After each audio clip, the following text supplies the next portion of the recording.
sometimes. Okay. So how do you turn this on? There's a thermostat dial in there. Ready So in the starting bowl. to warm up. Yep.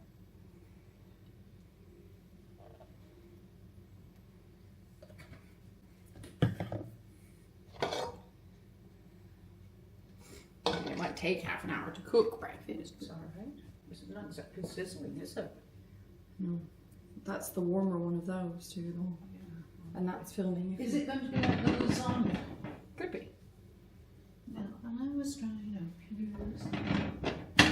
Yes.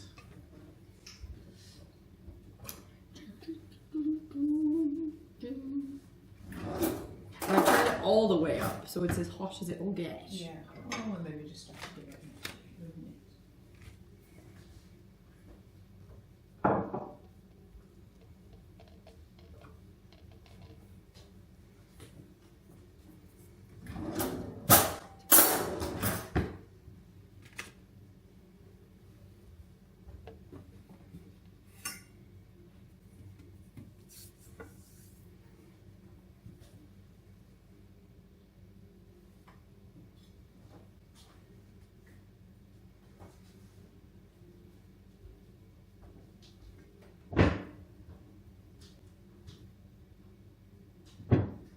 Oh, there's an ironing board and an iron, a vacuum clean, a brush, a mop, and a little cupboard. It's well equipped if you brought a baby or a dog. Mm-hmm. Well, it'd be a bit awkward with a baby trotting up and down the stairs. But Yeah.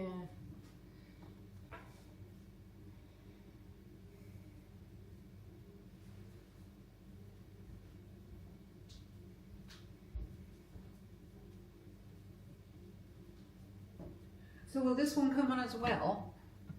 Do you want to squish the tea cakes? Are they under there? Yeah. How would I know? I don't think I'd squish them anymore then. Okay. Do you? Little one. Okay. Okay. That's on and you're in the frame if that's what you want.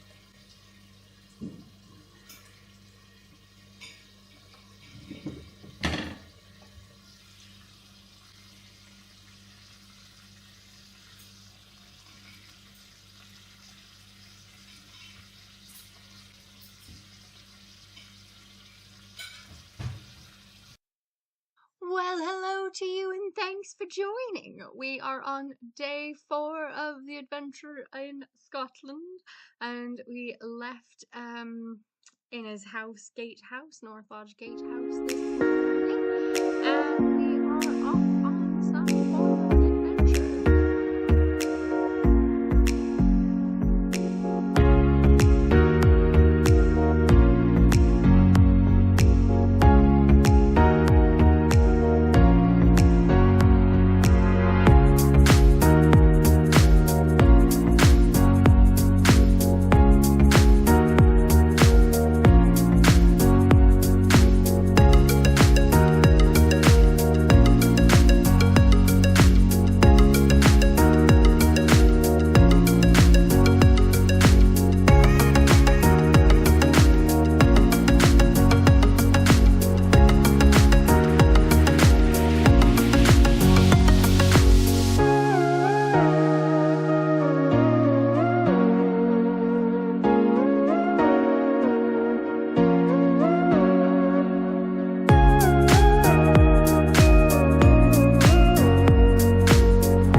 Perfect timing. Mhm.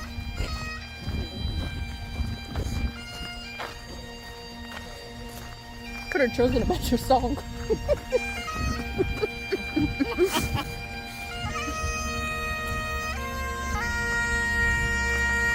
giving him money. Mhm. Nice skirt.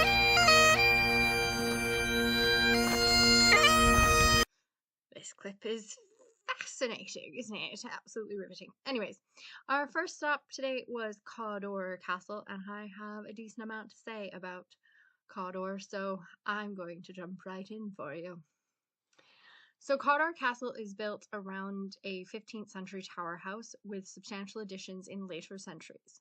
Originally a property of the Cawdor family, it passed to the Campbells in the 16th century and it remains in Campbell ownership and is now home to Angelica Campbell, Dowager Countess Cawdor, and stepmother of Colin Campbell, 7th Earl of Cawdor. The castle is best known for its literary connection to William Shakespeare's tragedy Macbeth, in which the title character is made Thane of Cawdor. The story is fictionalized, and the castle itself, which is never referred to in Macbeth, was built many years after the life of the 11th century King Macbeth. The earliest documented date for the castle is 1454.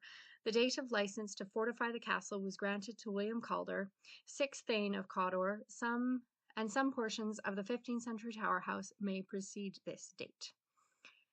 Historians have dated portions of the castle back to the 1380s. A curious picture of this castle is that it is built around a small living holly tree. It's not really living, but anyways, we'll get to that. Tradition says that a donkey laden with gold lay down to rest under this tree, which was selected as the site of the castle, and the tree remains in the lowest level of the castle today. We saw it. There's a picture of it later on, I promise. Some modern testing has been conducted, and supposedly the tree died in 1372. The castle was expanded numerous times in the succeeding centuries. In 1510, the heiress of the Cawdors, Muriel, married Sir John Campbell of Mucairn, Muchairn, who set about extending the castle. Their children include Campbell, Catherine Campbell, Countess of Crawford. Further improvements were made by John Campbell, third. Sorry, just checking. He was the third Count Cawdor, who purchased lands of Islay, and by 1635 a garden had been added, and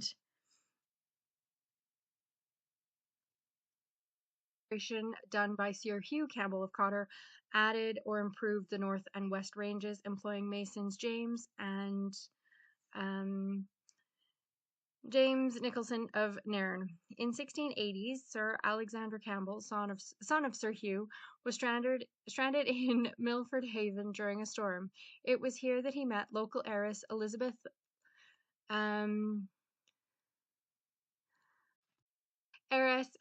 Lort of Stackpole Court. The two were married, and afterwards the Campbells of Cawdor lived mainly on their estate in Pembrokeshire. Cawdor was home to the younger brothers of the family, who continued to manage the estates, building a walled flower garden in 1720 and establishing extensive woodlands in the later 18th century. John Campbell of Cawdor, a member of Parliament, married a daughter of the Earl of Carlisle in 1780 and was ennobled as Lord Cawdor in 1796. In 1827, his son was created Earl of Cawdor, and the 19th century Cawdor was used as summer residence by the earls. The architect Thomas Mackenzie and Alexander Ross were commissioned to add the southern and eastern ranges to enclose a courtyard accessed by a drawbridge. We got to go over the drawbridge. In the 20th century, John Campbell, 5th Earl of Cawdor, moved permanently to Cawdor, and his second son, James, was born there. John was succeeded by the 6th Earl, whose second wife, the Dowager Countess Angelica, born Countess Lizansky from Bohemia, still lives there. We were told today that the current Countess has been a widow for approximately 31 years and only lives on the estate during the winter. She has lots of friends to visit and a private chef. Her extensive modern art collection is seen dotted around the property, and she still comes and waters the flower arrangements seen in every room that is on the tour. There were about 4 coaches in the parking lot when we arrived today, so It's a busy place, a very, very busy place. There was people everywhere, absolutely everywhere. Anyways, we will chat to you again soon.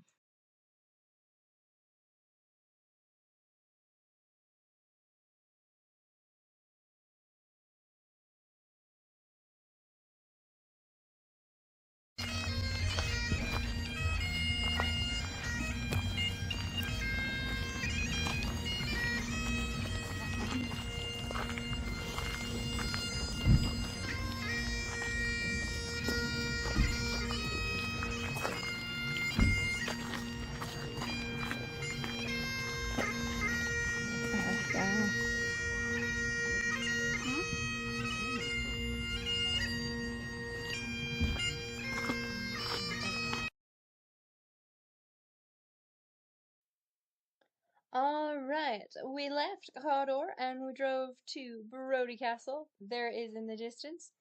It's a well-preserved Z-plan tower house located about 3.5 miles west of Fours. This Z-plan house was completed in 1567. 1567 by Clan Brodie and was partially burned by fire in 1645. In 1824, architect William Byrne was commissioned to convert it into a mansion house in the Scots baronial style. But these additions were only partially completed and were later remodeled by James Wilson around 1845. It is widely accepted that the family has been associated with the land where the castle stands since 1160, when it was believed that King Malcolm IV gave the land to the family. Ninian Brodie of Brodie was the last castle resident when they passed away in 2003. This well-preserved 16th century central keep with 2-story towers on opposing corners, and the interior of the castle was also well preserved and contains many fine antique furniture, artifacts, oriental artifacts, and impressive ceilings largely from the 17th and 19th centuries. The house is currently owned by the National Trust for Scotland and it is open to the public throughout the year. One wing of the castle is available for visitors to hire as holiday accommodations, and it can also be hired for weddings and indoor and outdoor events. Sadly, the castle was closed for guest visits today, but we saw no harm as we were driving by to drive up the driveway anyway. So you got to see Brodie Castle. We then took a leisurely drive up the East Coast tourist coastal road, ending up in Cullen, where we had fish and chips. We did have a stop on the way up there and do some dolphin watching, and we saw a seagull and some jellyfish. If you can't see the dolphins in the video clips, I'm sorry. It was a long way offshore, and I swear, they were there. I promise you, they were there. And then Cullen for fish and chips, and then back to Inn's house. I can't remember if I've spoken about Inn's house or not yet, but when we get back to Inn's house, I'm going to tell you all about it anyways, whether I've said it again or not, because the people in the back should hear it again. Alright, enjoy the coastal road drive.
Yeah, I don't know. We missed them.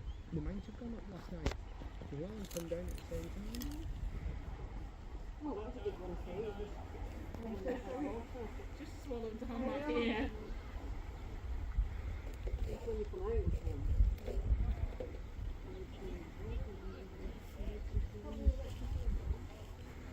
Probably was actually. Yeah. So it was good.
So, Inn's house, where we are staying in the North Lodge Gatehouse, was originally thought to have been lands granted to Flemish-born Berwald in 1160 by King Malcolm IV, and this building now stands in its place. In the 1640s, the Burwell's descendants built the home you see today.